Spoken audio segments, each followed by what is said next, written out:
Salut à tous, bienvenue sur HurryMotion. Aujourd'hui un petit tuto sympa, rapide et très facile à réaliser pour vos apparitions de logo avec l'effet Saber, qui est un petit plugin gratuit. Mais avant de commencer, si vous aimez ce genre de contenu, n'oubliez pas de cliquer sur aimer et abonnez-vous si ce n'est pas déjà fait. Allez, on se retrouve tout de suite sur After Effects et on commence.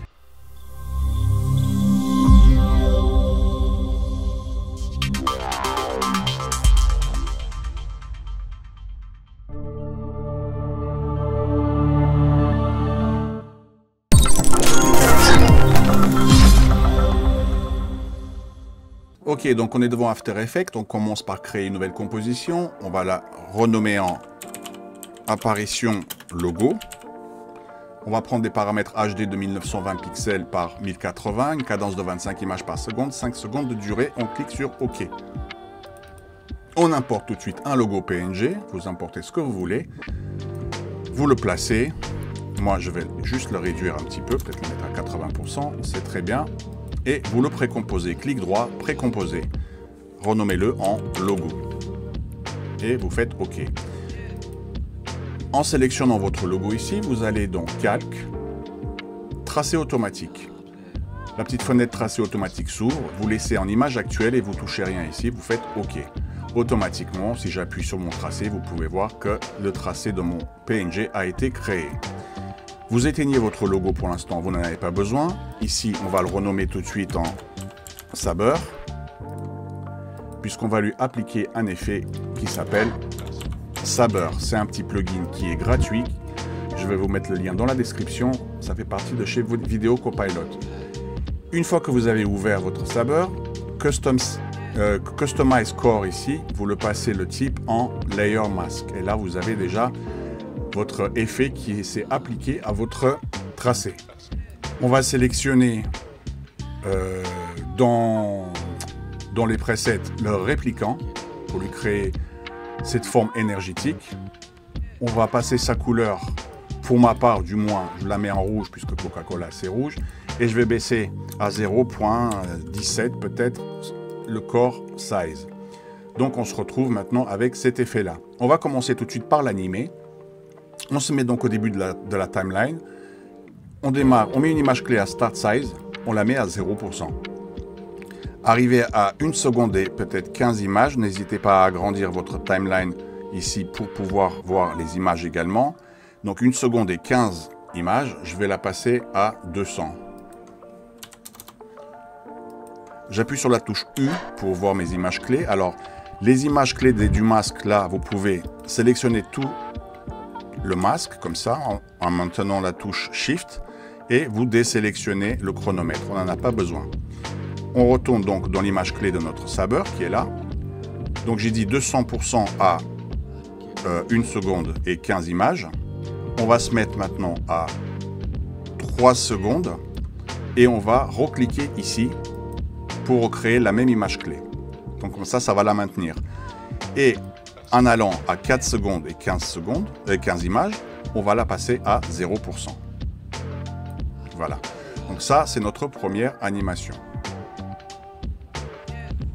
Maintenant, ce qu'on va faire, le end size, on va le mettre à 0. On va se mettre à 2 secondes. On va mettre une image clé à end offset, à 100% ici.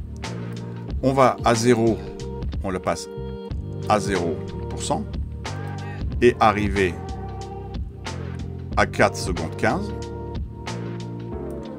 on la remet à 0 également. Donc voilà, ça c'est notre première animation.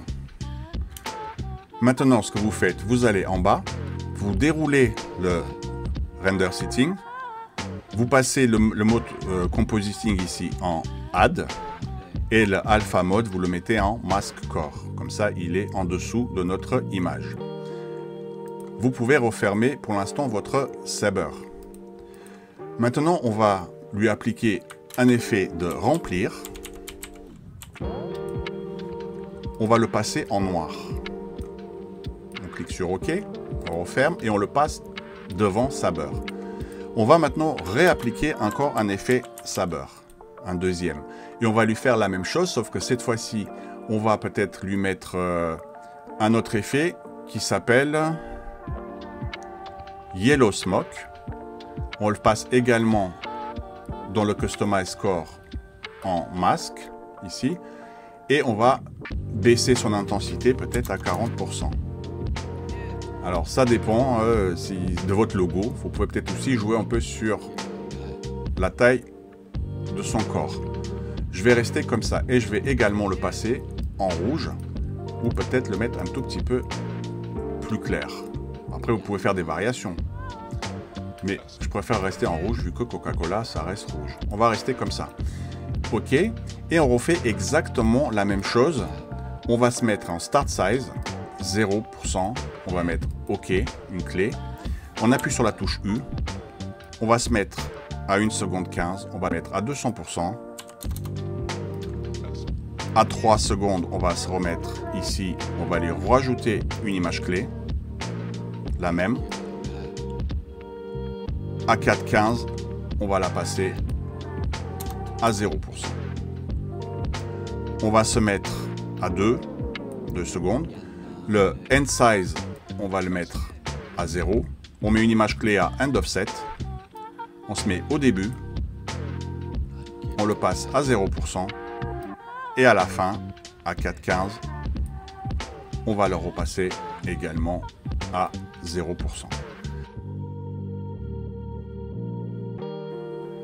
Donc on se retrouve avec une animation comme celle-ci. Donc voilà pour notre première partie de l'animation de notre effet Saber. Maintenant, ce qu'on va faire, on va rajouter le logo. Donc du coup, le logo, on va pouvoir rallumer l'œil. On va le mettre au-dessus. On va se mettre sur ce logo et on va lui appliquer donc soit un effet remplir, soit moi le rouge il va très bien, je le laisse tel qu'il est. Un effet qui s'appelle CC Glace. La surface, je vais la mettre en alpha ici, dans les propriétés. Ça, je ne touche pas. Et je vais peut-être passer son softness à 5, la hauteur à 5 et le déplacement à 10. Donc là, peut-être que même en jouant sur le shading, le métal, il faut peut-être le mettre à 50, voire même peut-être un peu moins, pour ça dépend du logo. Vous voyez, comme ça, ça me crée un bord. Je vais mettre à 20. Une petite lueur ici sur le bord. C'est quand même plus joli. On va dérouler l'effet Light et on va se mettre sur le Distant Light en Point Light. Donc on crée une lumière qui frappe directement dessus. Alors pour vous faire voir la différence maintenant de la lumière, on peut même choisir une autre lumière d'une autre couleur. Alors, si je me mets là, vous voyez, là c'est plutôt bleuté. On va essayer de faire quelque chose comme ça, un peu plus punchy, pour faire une petite différence. On se met au début de notre timeline, on va mettre notre lumière sur la gauche, on va mettre une image clé et on va avancer peut-être à partir de 3 secondes, on va lui faire un tour complet jusqu'à là. Donc du coup, maintenant à partir de 2 secondes, on va mettre, on appuie sur la touche T pour l'opacité, on va lui mettre ici une image clé. Et là, on va la mettre à 0. Donc du coup, on va se retrouver pour l'instant avec cet effet-là. Je vais enlever l'écran entier. Maintenant, ce qu'on va faire, on se met ici à 2 et on va décaler complètement notre timeline. Du coup, vous avez votre effet qui démarre comme ça et le logo qui apparaît. Donc là, en soi-même, le logo, il est fini. Maintenant, ce qu'on va faire, c'est embellir un peu tout ça. Je vais tout simplement sélectionner les deux, faire précomposer. Je vais l'appeler tout simplement logo animation. Je clique sur OK sans oublier de transférer tous les attributs. Maintenant, on va lui créer un fond pour faire quelque chose de joli. Alors, on va créer peut-être ce qu'on appelle light leak. C'est des lumières qui vont refléter. Généralement, on met ça sur des images type vidéo. Là, on va quand même en créer pour faire quelque chose, des petites variations. Donc je vais l'appeler en Light Leak. Je dis OK. CTRL Y pour créer un nouveau solide. Je vais le renommer en bruit fractal. Je dis OK. Je vais lui importer, l'effet du bruit fractal. Je vais le passer en dynamique progressif. Je vais le mettre en spline. Je vais augmenter ses contrastes, pas mal comme ça, et baisser peut-être dans les moins 60. La complexité, je la mets à 1. Et dans les transformations, je vais augmenter l'échelle. Voilà, quelque chose comme ça. Je vais jouer sur les évolutions maintenant. Alt gauche clic maintenu pour ouvrir l'éditeur d'expression et je vais taper time multiplié par 150 et je clique sur OK. Et là, vous avez tout simplement, vous voyez, les lumières comme ça qui bougent. Rien d'extraordinaire. Vous pouvez jouer sur l'échelle, tout dépend de votre logo. Maintenant, pour le colorer, vous avez un effet qui est sympa qui s'appelle Colorama. Je l'ai déjà pas mal utilisé dans d'autres tutos. Dans la cycle sortie, vous n'avez plus qu'à choisir ce que vous voulez. Bon, moi, je reste dans mon dégradé rouge. Il est où? Il est là. Puisque mon logo, il est rouge. Si vous jouez ici, sur la petite flèche, vous pouvez jouer sur la transparence. Vous voyez, plus vous allez sur la gauche, plus ça devient transparent. Vous pouvez créer également votre propre couleur en rajoutant ici, par exemple, du blanc, comme ceci. En rajoutant ici peut-être encore un autre rouge un peu plus foncé, comme ceci. Vous voyez, on crée vraiment des couleurs différentes. Enfin, moi, le blanc, j'en veux pas. Je vais le mettre comme ça sur la gauche. Bref, une fois que vous avez fait ça, vous allez sur votre logo ici, dans Projet, et vous importez votre Light Leak par-dessus. Vous le passez en mode addition. Et là, vous voyez, c'est assez brutal. Comme je vous ai dit, ça va très bien sur des vidéos, mais pas sur des effets comme ça. Donc là, ce que vous pouvez faire, tout simplement, sa transparence, peut-être la baisser à 5%. Ça crée vraiment une petite lueur qui bouge dans le fond. Également, vous pouvez créer maintenant ce qu'on va appeler BG pour background, une nouvelle composition. On va refaire exactement la même chose, CTRL Y. On va le renommer en bruit fractal. Clique sur OK, on lui réapplique un bruit fractal. On va le laisser de toute façon comme ça cette fois-ci. On va un peu augmenter ses contrastes, baisser un peu ses luminosités. La complexité, pas très important. On va juste augmenter un peu son échelle comme ceci pour créer des espèces de nuages. Une évolution beaucoup plus lente. Time multiplié par 50, ça ira. J'ai oublié le multiplier, la petite astérix sur le pavé numérique. Voilà, donc on a une petite évolution comme ceci. Maintenant, on se met au début de la timeline. Dans les décalages de turbulence, on met une image clé là. Arrivé à la fin, on va un tout petit peu le décaler comme ceci, légèrement sur la droite pour créer un petit mouvement. On va dans les sous-attributs. Et dans les sous-attributs, vous avez les sous-échelles, une image clé ici. Arrivé à la fin, on va peut-être un tout petit peu le soulever comme ceci pour créer un petit mouvement en diagonale vers le haut. On revient sur apparition logo, projet, on prend notre background, qui n'est pas vraiment background, ou on peut le mettre là, hein, tout simplement, c'est pareil. Et on va, là il se verra peut-être pas, voilà, on va le passer également en mode addition. Et cette fois-ci, je vais vraiment prendre son opacité, vraiment à pareil 5%, quelque chose de très léger. Si je veux maintenant lui donner une petite couleur, je mets ici pour le mode solo, je vais dans effet. Et tout simplement, je peux faire un effet tête de courbe et puis jouer sur augmenter peut-être les rouges vraiment, vous voyez, pour que ça se mélange bien.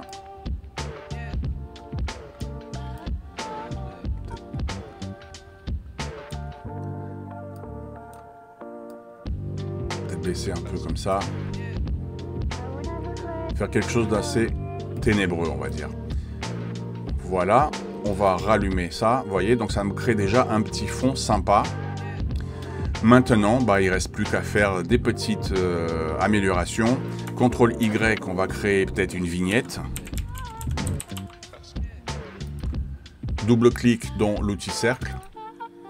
On va inverser notre masque, donc il est là. On appuie sur la touche F. On va augmenter son contour progressif, vraiment quelque chose comme 400%, vraiment pour adoucir les bords. CTRL ALT Y, on va créer un nouveau calque d'effet. On va lui rajouter peut-être un bruit à 5% pour créer du grain. CTRL-ALT-Y, un nouveau calque d'effet. Je vais mettre une courbe cette fois-ci pour jouer un petit peu avec les contrastes et les lumières. Voilà. Et alors ça, on va le renommer en CC pour correction colorimétrique. Et lui, on va le renommer en bruit. Tout simplement. Et voilà, donc après, vous pouvez juste CTRL-Y si vous voulez. Comme toujours, ça c'est mon petit délire à moi. CC JAWS pour l'effet. Le mettre à 80% et passer ça à 0% pour créer des barres cinématiques. Voilà, juste un dernier petit truc pour que ce soit un peu plus sympa à l'arrivée. Vous prenez votre logo qui est là. Vous vous mettez donc ici. On a dit à 4.15, hein, je crois. Voilà, 4.15. Vous appuyez sur S pour l'échelle. Vous mettez une image clé. Vous vous mettez au début, tout au début, et vous mettez peut-être à 120% pour lui faire un petit mouvement comme ça. Vous voyez, c'est quand même beaucoup plus joli. Et éventuellement, après, si vous le désirez, ce n'est vraiment pas une obligation, vous faites un petit CTRL-D et le logo en dessous, vous le passez tout simplement en 3D. Après, ce que je vous fais voir là, c'est vraiment des petits détails. C'est vous qui choisissez si vous voulez ou pas. Et vous le passez comme ceci en dessous.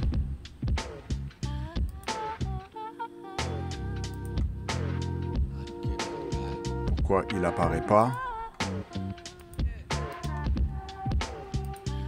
Voilà. Il faut que je passe le premier en écran parce qu'il est en dessous. Et donc celui qui est en 3D, vous lui rajoutez peut-être un flou gaussien. Non, même pas un flou, encadré accéléré. Vous le mettez juste en horizontal et vous augmentez un petit peu son flou comme ceci et peut-être baisser un peu son irritation. Comme ça à 1. Donc ça vous fait un petit effet de reflet. Après, il y a d'autres façons de faire des reflets beaucoup plus sympas. Mais bon, là, on va peut-être pas s'amuser. Ce n'est pas le but du tuto. Donc là, je pense qu'on a terminé notre effet. Si un autre petit truc, un autre petit détail qui peut être sympa au début, juste au-dessus de notre Light Leak ici, CTRL-ALT-Y, on crée un nouveau calque d'effet. On va lui faire encore un flou radial. Et donc on va lui appliquer un flou radial. Donc je vous fais voir ce que ça fait. On se met là au début. Vous voyez, ça fait un effet un peu arrondi. On va le mettre en mode zoom et en mode élevé. Comme ça, on va le passer à 20%. Donc ça crée un petit effet comme ça. On se met à 1 seconde. On met une image clé à valeur. On la met à 0%. On se met au début et on la met à 20%. On appuie sur U. On va peut-être même faire plus. On va se mettre à 1.15. Et on va décaler notre image clé ici. Voilà donc votre effet final. Je trouve que ça rend bien, c'est rapide à faire, c'est pas très compliqué. Et ça rend vraiment, ça donne un petit style à votre logo. On arrive à la fin de ce tutoriel, merci de l'avoir suivi. Si vous l'avez aimé, n'oubliez pas de lâcher un like pour m'aider à faire évoluer la chaîne. Pour ma part, je vous dis à bientôt pour une nouvelle vidéo.